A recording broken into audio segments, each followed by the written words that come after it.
Bertemu kembali dalam pelajaran bahasa Yunani Perjanjian Baru.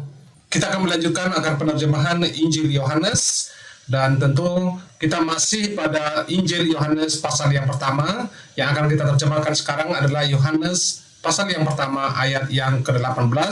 Ini adalah ayatnya, dan seperti biasa kita harus membacanya dulu dengan pembacaan Erasmus. Setelah itu kita akan mengamati setiap elemen, setiap hal yang ada di dalam kalimat ini, dan kemudian kita akan memberikan konjugasinya ataupun passingnya, dan tentu kita akan memberikan juga terjemahannya. Mari kita lihat bersama-sama.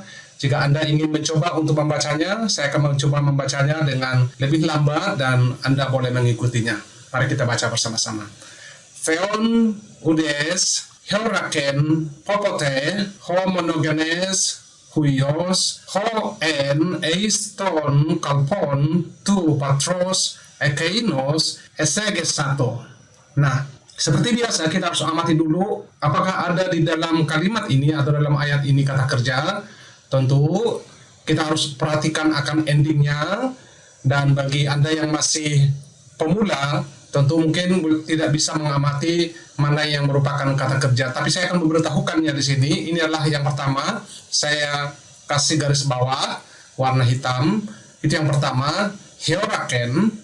Kemudian yang kedua adalah ini, on. Itu adalah participle daripada emi. Dan yang ketiga adalah yang ini, esegesato. Nah, ini adalah kata kerja yang ketiga. Nah, kita akan berikan dulu passingnya atau konjugasi daripada kata ini. Nah, yang pertama ini adalah heuraken. Dia adalah first perfect active indicative third singular dari horao, yang artinya I see. Dalam hal ini arti daripada kata yang ada di sini adalah he has seen.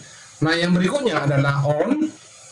On ini adalah bentuknya participle daripada emi. Present active participle, indicative nominative masculine singular, artinya was. Kemudian yang ketiga adalah esegesato.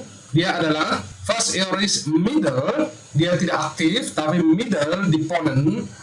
Nah, di dalam bahasa Yunani ada bentuk daripada modus daripada suatu kata di dalam bahasa Yunani. Kalau kita kan biasanya kita ada mengenal dia aktif atau pasif. Itu di dalam bahasa Indonesia. Dalam bahasa Inggris juga umumnya terdengar demikian, tapi dalam bahasa Yunani kita mengenal yang namanya deponent atau middle, di mana itu adalah bersifat refleksif.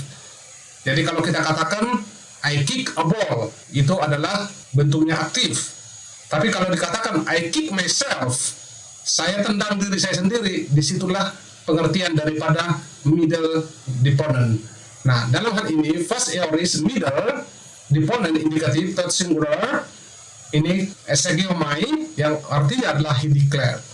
Nah, hal lain yang perlu kita perhatikan di sini adalah, kita lihat di sini seperti biasa ini adalah preposition plus accusative, dan tentu kita sudah mengetahui ini. Nah, ini adalah kata yang penting untuk kita kenal. Nah, hal yang lain adalah homonogenes. Kita sudah lihat sebelumnya. Ini adalah kata yang sering diperdebatkan orang, apakah artinya one and only atau begotten, only begotten. Nah, itu adalah perdebatan di lingkungan daripada orang-orang yang mempelajari bahasa Yunani. Tapi bagi kita tidak perlu membahas hal itu. Yang penting sekarang adalah kita kenali setiap elemen yang ada di sini. Nah, kata popote ini artinya adalah ever. Sementara kata odes ini artinya adalah no one.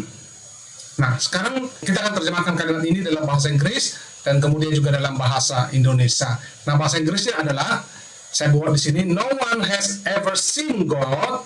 Nah, tanda yang ada di sini, penulisan dalam konteks bahasa Inggris akan menjadi seperti ini. Nah, dikatakan di sini no one has ever seen God, tapi titik dua. Artinya yang pernah melihat adalah the only begotten Son. The only begotten Son who was in the bosom of the Father, dalam pangkuan atau di samping daripada Allah Bapa. That one, ekeinos, that one, atau he, arti dari kata ini adalah declared atau made known. Tapi kenapa ada kata him di sini? Karena dia bersifat deponent. Jadi he declared himself, he made known himself. Itu artinya. Nah, dalam bahasa Indonesia tentunya artinya demikian. tak seorang pun yang pernah melihat Allah, anak tunggal Allah. Dalam bahasa Indonesia, kita bahasa Indonesia mereka tambahkan kata tetapi di sini, tetapi anak tunggal Allah dengan menghilangkan titik dua yang ada di sini. Anak tunggal Allah yang ada di pangkuan Bapa, dia telah memberitahukannya atau menyatakannya. Nah, dengan menerjemahkan kalimat seperti ini, kita akan semakin diperkaya perbendaharaan kata, pengenalan konstruksi kalimat, dan tentu bagi Anda yang giat belajar bahasa Yunani, hal ini akan membantu Anda untuk semakin merasakan bagaimana sebenarnya bahasa Yunani Perjanjian Baru atau bahasa Yunani Koine tersebut. Mudah-mudahan apa yang kita lakukan di sini bisa menolong Anda untuk semakin mencintai akan firman Tuhan dalam bahasa asli, yaitu bahasa Yunani Perjanjian Baru. Nah, jika Anda tertarik untuk melihat terjemahan yang lain, khususnya untuk ayat yang berikutnya, silakan lihat untuk pelajaran yang selanjutnya. Dan mudah-mudahan apa yang Anda perlihat di sini, apa yang Anda pelajari di sini, bisa membangun pengetahuan Anda, kecintaan Anda terhadap firman Tuhan, khususnya kitab Perjanjian Baru. Sampai ketemu kembali. Tuhan Yesus memberkati.